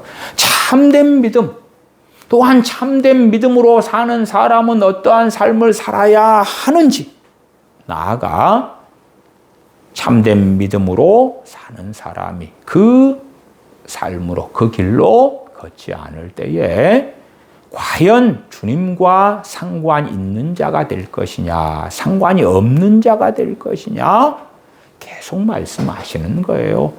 주님께서 내 양은 내 음성을 들으며 나를 따르느니라. 주님, 나는 주님을 믿어요. 그러나 주님의 음성을 듣지도 않을 거고 주님을 따르지도 않을 거예요. 그럼에도 나는 예수님 믿기 때문에 천국에 가지요. 그런 자들에 대하여 주님께서는 너희는 내 양이 아니다 말씀하실 거라는 사실이에요. 그리스도를 아는 지식과 구원론은 결코 뗄래야 뗄 수가 없다. 11절입니다. 너희 중에 이와 같은 자들이 있더니 주 예수 그리스도의 이름과 우리 하나님의 성령님 안에서 씻음과 거룩함과 의롭다 하심을 얻었느니라. 이 불의한 자들, 이러한 자들이 있었다. 그런데 주 예수 그리스도의 이름과 우리 하나님의 성령님 안에서 씻음과 거룩함과 의롭다 하심을 얻었다 말씀해요. 그러니까 불의한 자에서 원론적인 이야기로서는 공개적으로나 공공연하게 그런 것이 빠지겠지요. 이러한 불의한 자로 살아온 자들 가운데 주님을 믿어서 성령님 안에서 씻음을 받고 거룩함을 얻고 의롭다 하심을 얻었다. 그렇게 된 자들 가운데서 이러한 과거에 공공연한 이러한 불의를 행했든지 아니면 사적으로 이러한 삶을 살았든지 간에 청출어람이 돼가지고 더한 불의를 행하고 산다면 이들은 악인들이고 교회에서 추방해라고 사도 바울은 말씀하고 있는 것이에요. 그러니까 어떠한 사람이 주님 믿기 전에 이러한 불의를 행했어? 믿은 다음에도 여전히 이런 불의를 행해? 그래도 괜찮아? 그러면 그 사람들은 자신이 주님과 상관없다는 걸 증거하는 것이고, 우리가 주님을 믿기 전에도 불의를 행했고 주님을 믿은 다음에도 우리의 많은 연약함이 있기 때문에 불의 가운데 살고 있는 우리의 많은 모습을 보지만 다시금 그 불의에서 벗어나기 위하여 회개하고 애통하고 주님 의지하고 죄와 싸우고 우리 안에 있는 이 죄의 본성을 통하여 나오는 불의와 싸우면서 한 걸음 한 걸음 주님 앞에서 때론 넘어지고 때론 자빠지더라도 걷는 사람들은 그들의 구원자가 명백하게 우리 주 예수 그리스도께서 되실 것이다. 그들은 하나님의 나라를 유업으로 받을 것이다. 그런데 믿기 전에 불의를 행했는데 믿은 다음에도 여전히 그 불의를 행하면서 괜찮아 상관없어, 이건 죄가 아니야, 심지어 교우들에게 이래도 괜찮아, 상관없어, 예수님 믿으니까 괜찮아. 그런 자로 살아간다면 그런 악한 자들은 내어 쫓으라. 5장으로 가보십시다. 5장 11절로 가십시다. 5장 11절. 이제 내가 너희에게 쓴 것은 만일 어떤 형제라 일컫는 자가 음행하거나 탐욕을 부리거나 우상 숭배를 하거나 모욕하거나 술 취하거나 속여 빼앗거든 사귀지도 말고 그런 자와는 함께 먹지도 말라 함이라. 권징을 행해야 된다 하는 것이죠. 그런 가운데 우리가 하는 형제 사랑의 권징은 뭐냐 하면 교회가 하기 전에 우리 각 개인이 하는 형제 사랑의 권징은 그런 자와는 함께 먹지도 말고 사귀지도 말라 하는 것이에요. 세상 사람이 이러한 삶을 산다 할 때는 함께 먹어도 되고 사귀어도 되는 것이고요. 예수를 믿는데 이런 삶을 산다. 그러면 그런 자와는 사귀지도 말고 먹지도 말아라. 개인의 은밀한 일을 우리가 어떻게 알겠냐 그 말이에요. 옛날에는 그 성인 비디오가 있었을 때에는 비디오 방이 있고 그랬어요. 그러면은 몰래 누가 음란해서 성인 비디오를 보러 가는데 그걸 어떻게 아냐 그 말이에요. 그러니까 그러한 사적인 어떤 음란한 사람이 있다 그럴 때에 함께 사귀지도 말아라 먹지도 말아라 할 때에 해당이 없는 거예요. 몰라. 심지어 부모가 자녀를 양육하는데 자녀가 은밀하게 죄를 저지르는 것들에 대하여 대부분 잘 모르는데 알 수 있는 건 오픈돼 가지고 하는 것이지요. 그러니까 우리가 형제라 일컫는 자가 음행하거나 탐욕을 부리거나 우상 숭배를 하거나 모욕하거나 술 취하거나 속여 빼앗거든 그럴 때에 상당히 공개적으로 알려지는 것에 대한 이야기가 전제가 되겠구나. 아니면 아예 공개적이진 않더라도 나하고 함께 먹을 때, 나하고 사귈 때 이것을 공공연하게 드러내는 거예요. 이 악행을. 그럴 때는 알면서도 사귀는 것은 안 된다 하는 것이에요. 그것이 형제 사랑이니까. 불신자가 그러는 것은 그러면 안 돼 하고 말할 수 있고, 그러나 먹을 수도 있고 사귈 수도 있는 거예요. 그러나 크리스천이 그렇다 그러면 우리는 교회의 권징 이전에 우리 믿는 자 개개인이 이 권징에 참여해야 되는 것이에요. 어떤 형제라 하는 사람이 죄를 범했어요. 특별히 그 죄가 상당히 엄정한 경우일 것이고 내게 손실을 가져온 속건제 같은 것 등에 해당되는 죄이기가 쉽겠지요. 그러면 그 형제에게 가서 말하는 거예요. 너 이런 잘못을 했다. 왜? 내가 피해자니까. 내가 이 5장 11절로 한다면 내가 그에게 내 재산을 갈취를 당했어요.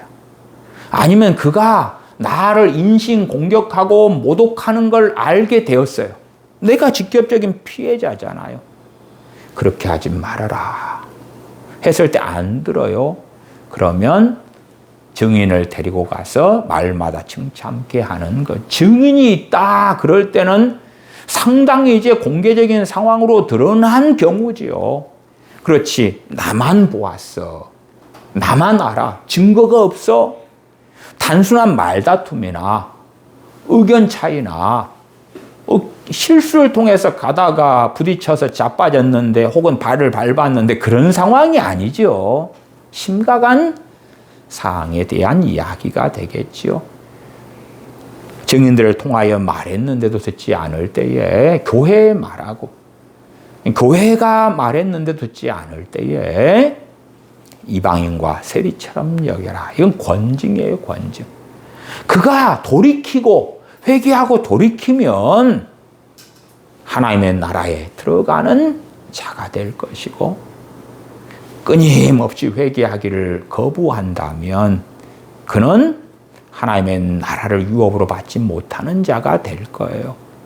그에게 하는 하나님의 은혜의 권징을 교회가 행하는 거예요. 그러지 교회 전체가 모여서 재판하게 되는데 사소한 것 가지고 할 수 있겠어요? 교회에 말할 사항이 됩니까? 안 되지요, 안 돼.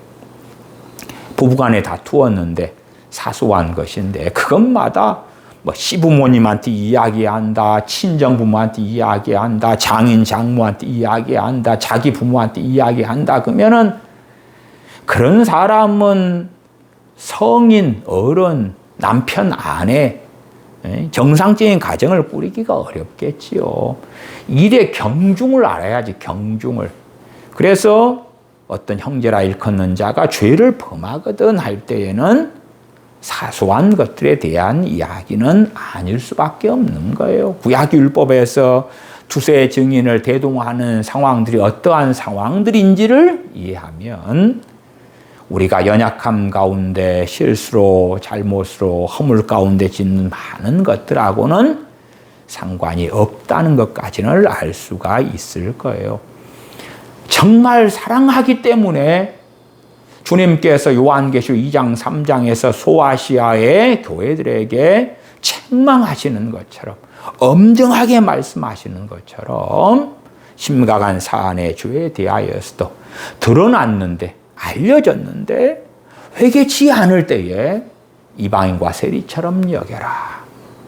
그러면서 다시 회개할 기회를 주님께서는 주고 계시는 거예요. 그렇지 않으면 그 죄가 드러났는데도 권징을 통하여 추방하지 않는다면 교회를 더럽히고 누룩이 온 떡덩이에 퍼지게 할 것이고, 그 사람은 이래도 나는 구원받아, 이래도 나는 하나님의 백성이야, 그러면서 찬양할 때도 여호와는 나를 사랑하셔, 하나님은 나와 함께 하셔, 그러고 있으면서 착각 속에 살다가 또한 온 누룩이 떡덩이에 퍼지면서 더 많은 교인들이 그 미혹에 빠지다가 지옥으로 떨어진 다음에서야 어떻게 돌이킬 수 있는가 하는 것이에요.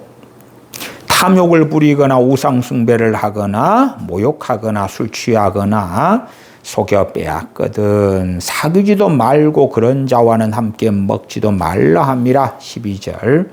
외인들을 판단하는데 내게 무슨 상관이 있으리온마는 교중 사람들이야 너희가 판단치 아니하랴.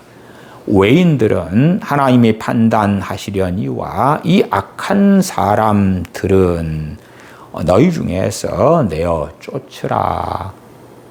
전혀 이들이 돌이킬 수 없는 죄를 저질렀다는 게 아니고 이 권징을 통해서 회개할 기회를 주고 있는 것이고, 그럼에도 이들이 돌이키지 않는다면 이들은 하나님의 나라와 아무 상관이 없는 자들이 된다고 사도 바울은 증거하고 있는 것이에요. 그래서 6장과 5장을 보았어요. 그 다음 고린도후서 2장을 보겠습니다. 고린도후서 2장입니다. 고린도후서 2장 5절부터 제가 읽어갑니다. 근심하게 한 자가 있었을지라도 나를 근심하게 한 것이 아니요 어느 정도 너희 무리를 근심하게 한 것이니, 어느 정도라 함은 내가 너무 심하게 하지 아니하려 함이라. 이러한 사람이 많은 사람에게서 벌 받은 것이 족하도다. 그런즉 너희는 차라리 저를 용서하고 위로할 것이니 저가 너무 많은 근심에 잠길까 두려워하노라. 그러므로 너희를 권하노니 사랑을 저희에게 나타내라. 고린도전서 5장에서 권징을 받고 추방당한 사람이 회개한 것이 나와 있어요. 죄에 대하여 책망을 받고 그는 돌이키고 회개합니다. 그렇기 때문에 2장 6절에 보면 이러한 사람이 많은 사람에게서 벌 받은 것이 조카도다. 어떤 몽둥이에 맞았거나 돌을 던졌거나 그런 벌 받은 게 아니라 사귀지 않고 먹지도 않고 예배에 참여도 안 되고 성찬에 참여할 수도 없고 추방당하는 이 권징이죠. 이것을 받은 사람, 심지어 사도 바울은 이 사람을 사단에게 넘겨주었다고 말씀합니다. 이 근심하게 한 자, 그리고 6절에 이러한 사람 그럴 때에 이건 단수예요, 단수기 때문에 이 사람이 가리키는 건 앞에 우리가 고린도전서 5장이나 6장에 보았던 여러 종류의 고린도 교회 교인들 가운데에 악한 자들에 속하는 그러한 이들보다도 명백하게 누구를 가리키는 거냐 그럴 때에 고린도전서 5장 1절로 가십시다.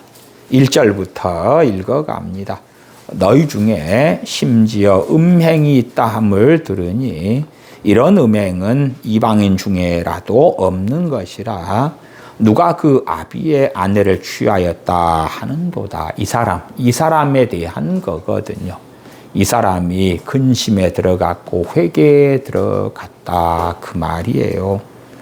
그래서 이러한 사람에 대한 단수로 고린도후서 2장은 나와 있었어요. 2절 그리하고도 너희가 오히려 교만하여져서 어찌하여 통한이 여기지 아니하고 그 일 행한 자를 너희 중에서 물리치지 아니하였느냐. 그러한 일을 교인들이 명백히 듣고 보고 하는 일이 되었다.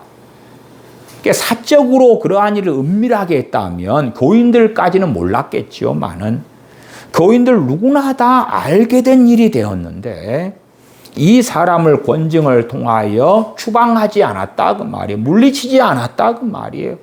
심지어는 함께 먹고 함께 사귀고 그랬다. 그래서 이 자기 아버지의 아내에 대하여 아마 의붓 엄마가 되겠지요.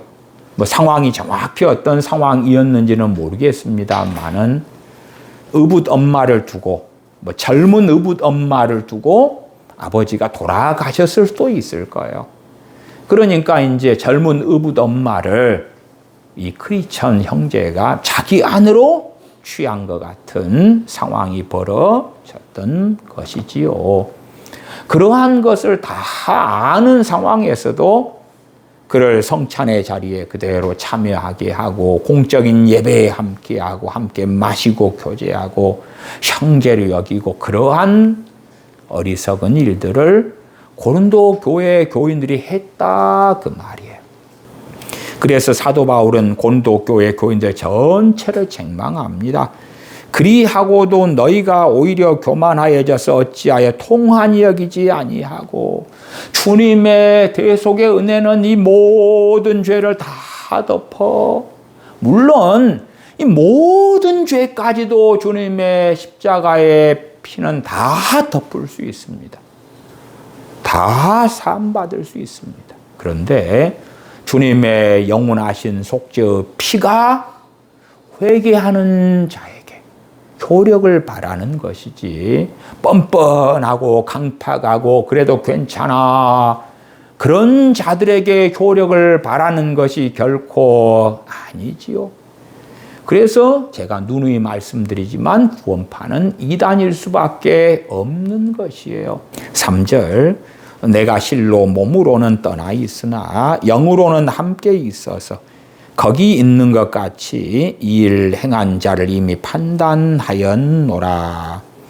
주 예수님의 이름으로 너희가 내 영과 함께 모여서 우리 주 예수님의 능력으로 이런 자를 사단에게 내어 주었으니 이는 육신은 멸하고 영은 주 예수님의 날에 구원 얻게 하려 함이라.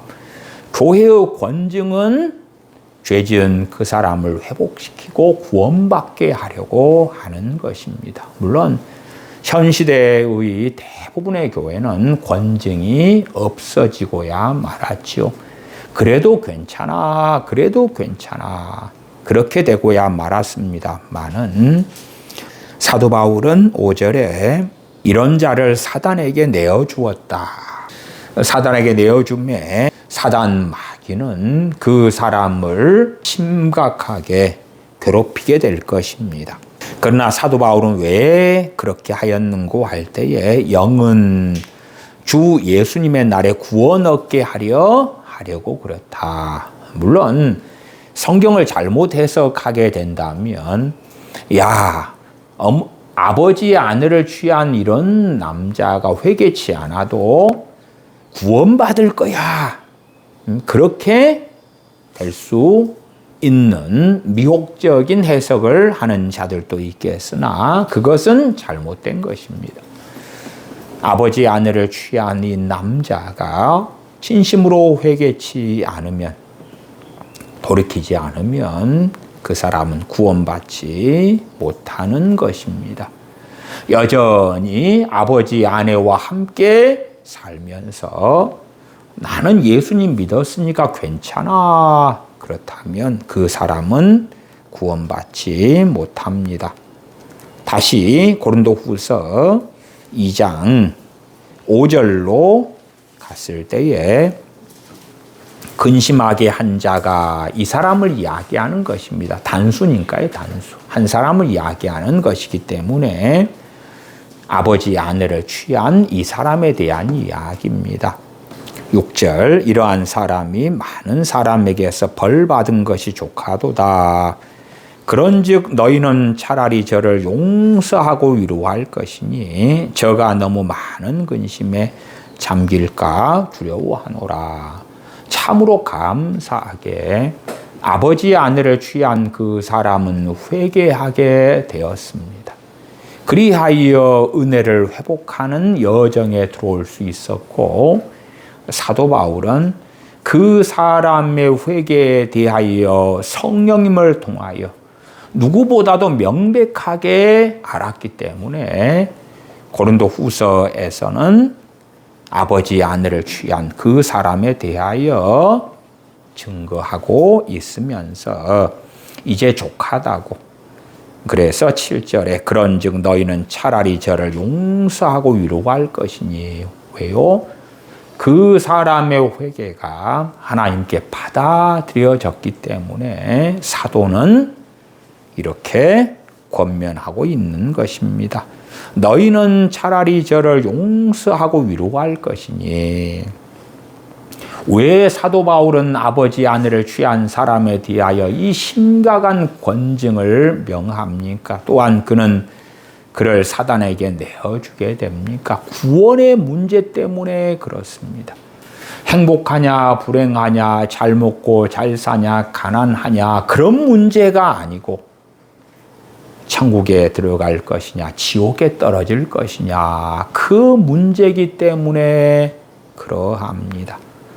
사복음서만이 아니라 신약의 사도 바울의 서신서들이나 히브리서나 요한 사도나 베드로 사도의 서신들이나 다 명확하게 구원의 문제에 대하여 믿는 자들에게 계속 다루고 있다는 것을 우리는 기억하십시다. 7장 8절부터 보십시다. 그러므로 내가 편지로 너희를 근심하게 한 것을 후회하였으나 지금은 후회하지 아니함은 그 편지가 너희로 잠시만 근심하게 한 줄을 알미라.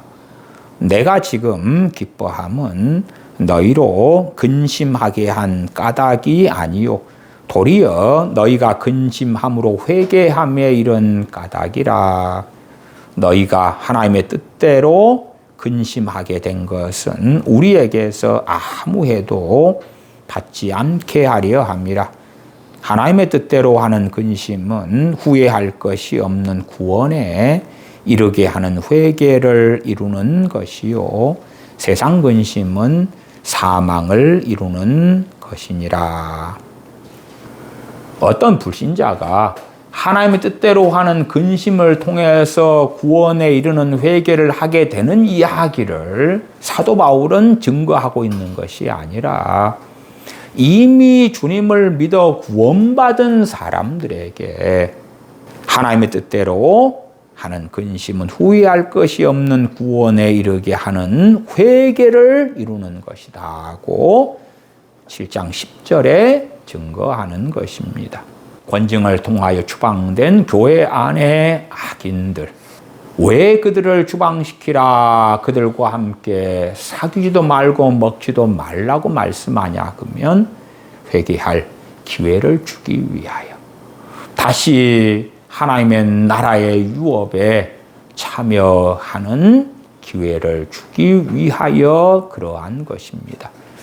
이단에 속한 사람들에 대하여 또한 그리스도의 교훈을 가지지 않고 나오는 믿는 자라고 하는 자들에 대하여 왜 함께 먹지도 말고 마시도 말고 집에도 들이지도 말라고 말씀하는가 할 때에 그들에게 회개할 기회를 주기 위함입니다. 그들은 구원받은 자이었으나 구원과 상관없는 자들이 되었기 때문에 다시 돌이켜야 되었고 가장 강렬한 사랑으로 그들을 추방했어야 했던 것입니다. 11절 보라 하나님의 뜻대로 하게 한 이 근심이 너희로 얼마나 간절하게 하며 얼마나 변명하게 하며 얼마나 분하게 하며 얼마나 두렵게 하며 얼마나 사모하게 하며 얼마나 열심히 있게 하며 얼마나 벌하게 하였는가. 너희가 저 일에 대하여 1절 너희 자신의 깨끗함을 나타내었느니라. 고린도 교회 안에 이 불의들이 점점 퍼져가고 있었습니다. 그러한 불의 가운데 살아도 괜찮아 젖어 들어갔던 것이에요. 그러면 사도 바울의 고린도 전서를 통한 책망을 받고 난 다음에 그 불의 가운데 젖어 들어갔던 교인들이 하나님의 뜻대로 근심을 하게 되었습니다. 그러한 악인들을 방치하고 사귀고 교제하면서 이러한 삶을 살아도 구원받겠지, 괜찮지. 악과 타협하고 방치된 다수의 대부분의 고린도 교회 교인들. 자신들이 더럽혀져 가는 걸 깨닫지 못하다가 고린도 전서를 통하여 깨닫게 된 것입니다. 그래서 이 7장의 상은 추방당하지 않은 고린도 교인들이 됩니다. 그래서 고린도 전서를 통한 사도 바울의 명령에 순종하는 것입니다. 사도 바울이시여 우리는 저 사람들을 옹호하겠습니다. 저 남색하는 자들을 또 하나님의 자녀잖아요. 추방할 수 없어요. 쫓아낼 수 없어요. 저 로마 가톨릭 정교회 저 우상 숭배자들도 우리의 형제고 가족이에요. WCC를 통하여 WEA를 통하여 우리는 하나가 되겠습니다. 그들도 믿음의 형제예요. 그 짓거리를 하지 않는다 그 말이에요. 그 짓거리를 하지 않는다 그 말이에요.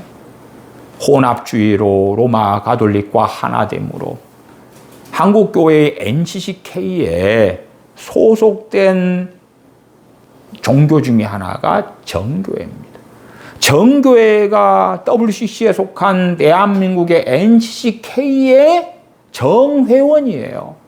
이미 한국의 NCCK 통합교단, 기장, 감리교 뭐 이런 데들이 중심이 되는 NCCK, WCC의 산하의 대한민국의 이 단체는 그 회원에 이미 정교회가 한국 정교회가 들어가 있어요. 한국교회 안에서 정교회와 이미 하나 된 가운데 로마 가톨릭과 일치를 추구하는 것이지요. 사도 바울이 고린도 교회에 책망하는 것을 고린도 교인들이 듣고 추방할 자들은 추방하면서 또한 거기에 물든 자신들의 죄악을 회개하면서 하나님의 뜻대로 근심하게 되었습니다. 극단적으로는 추방된 사람들 가운데 어떤 사람들이 회개했을 것이고 돌이켰을 것이고 회개함으로 다시 구원에 이르렀을 것이고 그들을 방치하고 괜찮아 타협하고 살았던 대다수의 고린도 교회의 교인들은 사도 바울이 증거하는 고린도 전서의 하나님의 말씀을 받은 다음에 11절 보라 하나님의 뜻대로 하게 하니 근심이 너희로 얼마나 간절하게 하며 얼마나 변명하게 하며 얼마나 분하게 하며 얼마나 두렵게 하며 얼마나 사모하게 하며 얼마나 열심 있게 하며 얼마나 벌하게 하였는가. 너희가 저 일에 대하여 일절 너희 자신의 깨끗함을 나타내었느니라. 깨끗함을 나타내려면 우리는 저들을 용납할 수 없습니다. 우리는 저들과 함께 할 수 없습니다 하고 권징했어야 하는 것이죠. 권징하지 않는다는 건 타협함이고 괜찮다는 것이고 저러한 죄악들이 구원과는 상관없다는 것이고 또한 그러한 것을 믿는 사람들이 행하고 살아가도 괜찮아. 당신은 하나님께 사랑받은 사람, 그런 사람이야 하는 거짓 속에 살게 되는 것이며 그러한 자들이 아닌 것을 고린도 교회 교인들은 명백하게 증거했던 것입니다. 고린도후서 13장 1절, 2절 제가 읽습니다. 내가 이제 세 번째 너희에게 갈 터이니 두세 증인의 입으로 말마다 확정하리라. 내가 이미 말하였거니와 지금 떠나 있으나 두 번째 대면하였을 때와 같이 전에 죄 지은 자들과 그 남은 모든 사람에게 미리 말하노니 내가 다시 가면 용서하지 아니하리라. 회개할 기회를 주었는데 회개치 않은 자들, 나아가서 12장 20절 21절에 나오는 이러한 자들, 용서하지 않겠다고 사도 바울은 천명합니다. 이 사도 바울의 용서하지 않겠다는 천명은 사도 바울의 개인적인 사적인 감정이나 사적인 자기의 뜻에 의한 게 아니라 우리 주님의 이름으로 하나님의 명령과 뜻 가운데 선포하는 것입니다. 12장 20절입니다. 내가 갈 때에 너희를 나의 원하는 것과 같이 보지 못하고 또 내가 너희에게 너희의 원치 않는 것과 같이 보일까 두려워하며 또 다툼과 시기와 분냄과 당짓는 것과 중상함과 수군수군하는 것과 거만함과 어지러운 것이 있을까 두려워하고 또 내가 다시 갈 때에 내 하나님이 나를 너희 앞에서 낮추실까 두려워하고 또 내가 전에 죄를 지은 여러 사람의 그 행한 바 더러움과 음란함과 호색함을 회개치 아니함을 인하여 근심할까 두려워하노라. 명백하게 드러난 고린도전서 5장 6장의 이 자들은 추방해라. 근데 어떠한 자들은 그렇게 명백하게 드러나지 않았을 수 있고 감추었을 수 있고 숨겼을 수 있고 그러면서 아닌 척 인두꺼비를 썼을 수도 있겠지요.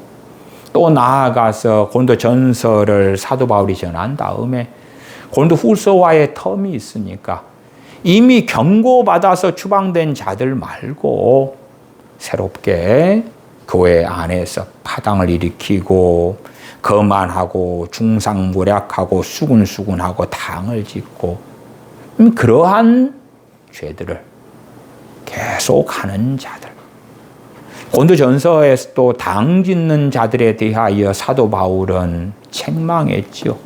그러면 당 짓는 자들은 추방의 대상이 아니었는데, 그러나 명백하게 회개하라고 사도 바울은 증거했는데, 사도 바울이 다시 갈 때에 그대로 당을 지으면서 파당을 만들면서 악하게 사는 자들, 기회를 주지만 회개치 않았을 때에 내가 다시 갔을 때는 용서하지 아니하리라 선언합니다.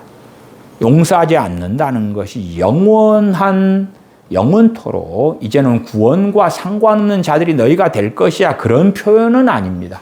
그런 표현은 아니고, 추방이라는 권증까지는 하지 않는 자들이었지만 내가 갔을 때는 너희도 추방이야. 너희도 추방이야. 너희도 쫓아낼 거야. 물론 고린도전서 5장과 6장의 죄 지은 자들에 대하여 권증을 받아서 추방되었지만 회개함으로 다시 회복된 이야기는 앞에서 했습니다. 근데 어떤 자들은 이러한 당을 짓는다든지 하는 등등의 죄를 짓고, 또 20절에 다툼, 20절 하반에 다툼과 시기와 분냄과 당 짓는 것과 중상함과 수군수군하는 것과 거만함과 어지러운 것이 있을까 두려워하고, 이런 자들에 대해서는 상당한 경우에 추방당하지 않았다 그 말이에요. 그러나 그러한 죄들에 대하여 사도 바울은 고린도전서를 통하여 명백하게 하나님의 명령으로 책망했고, 그럼에도 사도 바울이 다시 갔을 때에 회개치 않는 자들에 대해서는 용서하지 않겠다, 사단에게 내어주거나 또 무엇보다도 추방하겠다. 더 이상 형제가 아니다, 선고하겠다는 말씀이 됩니다. 기도하겠습니다. 아버지 하나님, 저희가 잘못된 구원론에 빠지지 아니하여 불의를 행하는 자들이 하나님의 나라를 유업으로 받지 못할 것이라는 말씀을 들을 때에 연약함 가운데서 넘어지고 자빠지지만 다시 주님 붙잡고 말씀을 통하여 죄를 깨닫고 회개하면서 아버지 하나님의 은혜를 덧입어 의의 길, 진리의 길을 비틀거리더라도 걷는 자가 되게 하여 주시옵소서. 저희의 마음을 스스로 강팍해 하여서 불의한 많은 죄들 가운데서 오히려 담대하고 회개치 아니하는 강팍하고 완악한 심령을 가진 자들이 저희가 되지 않도록 도와주시옵소서. 우리 주 예수님의 이름으로 기도하옵나이다. 아멘.